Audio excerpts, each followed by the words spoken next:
Bencana non-alam COVID-19 yang masih ada di sekitar kita memberikan dampak yang luar biasa bagi perekonomian keluarga Augie Fantinus. Meski demikian, sebagai kepala keluarga, Augie tak pernah putus asa. Ia tetap menjalani beberapa pekerjaan sambil tetap mengurus usaha restoran Korea miliknya yang mengalami penurunan pengunjung hingga berdampak pada pendapatannya. Dan di tengah usahanya untuk terus mempertahankan perekonomiannya, Augie rupanya juga rutin keluar rumah untuk sekedar berolahraga, seolah ia sudah terbiasa hidup berdampingan dengan virus ini. Hal itu tak pelak membuat ibunda Augie yang berada di Bandung merasa khawatir.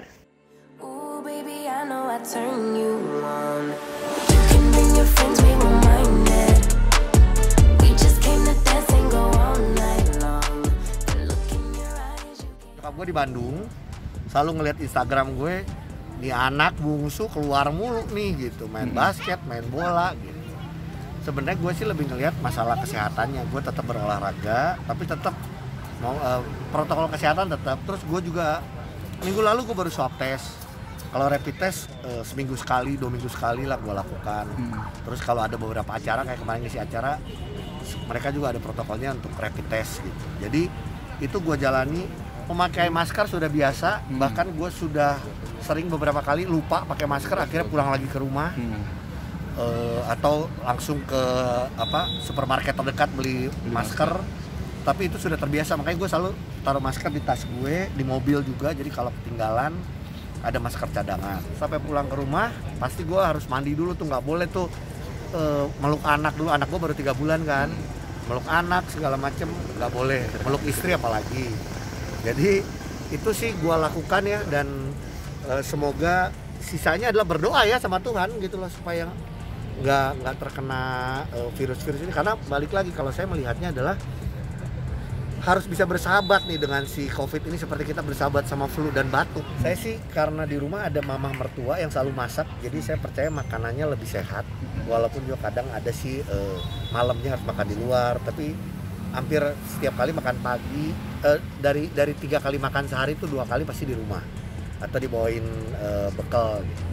Terus vitamin selalu saya makan, karena kan saya memang mengkonsumsi obat kan sejak saya pernah serangan jantung dan lain-lain.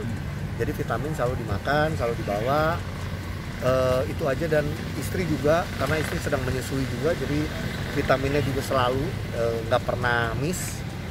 Anak juga, anak saya 5 tahun dan 3 bulan gitu. Dan kalau si kecil menyusui, ditambah sudah mulai vaksin gitu kan, semoga imun tubuhnya lebih terjaga lah. Tapi tetap si papahnya nih yang masih suka keluar juga untuk pekerjaan, tetap menjaga si 3M itu, si memakai masker, mencuci tangan, dan mencari kerjaan. Salah. Ya itu, menjaga jarak. Dibantu sama sekolah, walaupun dia sekolah online, tapi dari gurunya juga mengajarkan mengenai bagaimana social distancing. Walaupun si Enzo ini yang umur 5 tahun ini kangen, pengen ke mall, pengen ke playground, karena setiap kali weekend biasa kita kalau ke mall ya dia main di playground. Sekarang udah enggak. Ya akhirnya kita mainin di rumah lah, jadi kita naik sepeda di dekat rumah, terus main basket kan. Gue kan di rumah ada lapangan, ada setengah lapang basket, jadi itu yang dilakukan. Tapi emang yang mungkin ini problem orang tua nggak ya, ini sekalian saya mau nanya nih, jadi pada main game. Anak saya main game sampai kadang saya suka ngasih tahu, aduh matanya udah mulai gitu.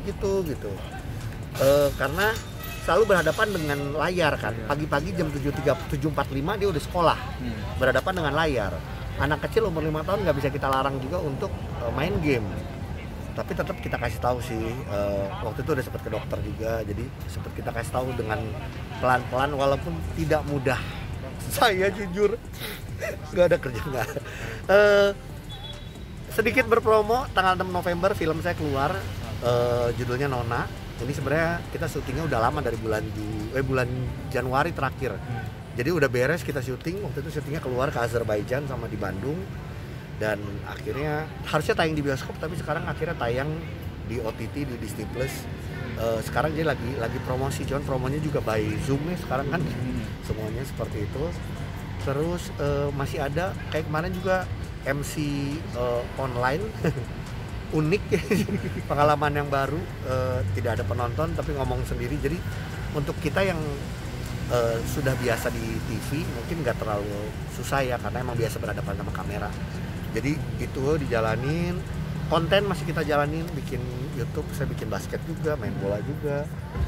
Ya berasa atlet lah, padahal bentuknya nggak ada atlet-atlet. Maksud lu penjara? Enggak sih ya, gini, enggak sih, udah semua orang juga tahu ya, maksudnya gue udah melewati masa-masa itu.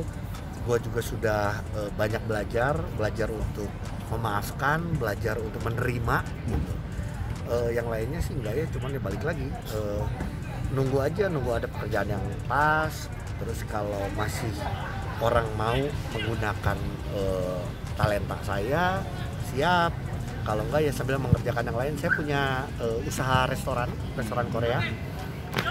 Berat juga masa pandemi ini, tapi terus berputar otak untuk terus bisa menjalankannya, karena balik lagi, makanan sih nggak akan pernah mati lah sebenarnya, karena ini cuman emang kalau PSBB harus tutup. Terus juga kita juga punya karyawan, itu yang kita terus pikirkan, karena kita tidak hanya memikirkan diri kita sendiri, tapi kita juga memikirkan karyawan yang lain-lain ya. Semoga new normal ini, sebenarnya udah lama nggak dengar kata new normal, cuman ya ini balik lagi, kita harus, nggak bisa kita mau balik lagi yang ke dulu, tapi kita yang beradaptasi sama normal yang sekarang, yang orang sebutnya new normal. Berat. berat, tapi saya konsepnya bersyukur kalau misalnya saya punya banyak teman, saya mencoba untuk menjalankan hubungan yang baik dengan banyak orang. Saya percaya berkat dari Tuhan itu lewat orang-orang sekitar saya, mungkin dari kalian loh, tiba-tiba inget, kesian tuh si Ogi lagi susah. Ya balik lagi, karena saya ngalamin waktu saya di dalam gimana saya banyak dikasih makanan sama teman-teman yang besuk. Saya bagikan lagi ke teman-teman juga yang di dalam. Itu adalah bagian saya belajar untuk bisa sharing, mengasihi orang lain. Jadi saya rasa akhirnya sih semuanya balik lagi sih, kita berdoa sama Tuhan. Oke, saya sih mendoakan, saya nggak pernah mau peduli masalah pro kontra apakah COVID ini ada atau tidak ada. Cuman saya lebih berpikir bahwa yuk sama-sama kita belajar untuk bisa beradaptasi, karena kita tahu manusia itu diciptakan Tuhan punya akal budi, itu yang membedakan kita sama makhluk hidup lainnya, supaya kita bisa beradaptasi, bisa saling tolong menolong, saling mengasihi. Dan mungkin ini cara Tuhan untuk kita bersatu gitu, karena kita lihat kejadian pandemi ini membuat nggak ada satupun yang nggak susah. Walaupun orang ngomong enggak sih, itu tetap ini, kita nggak akan pernah tahu seperti apa, cuma semua ngalamin gimana susahnya. Jadi ya saatnya untuk bekerja sama, untuk kita kembali lagi bekerja apapun itu.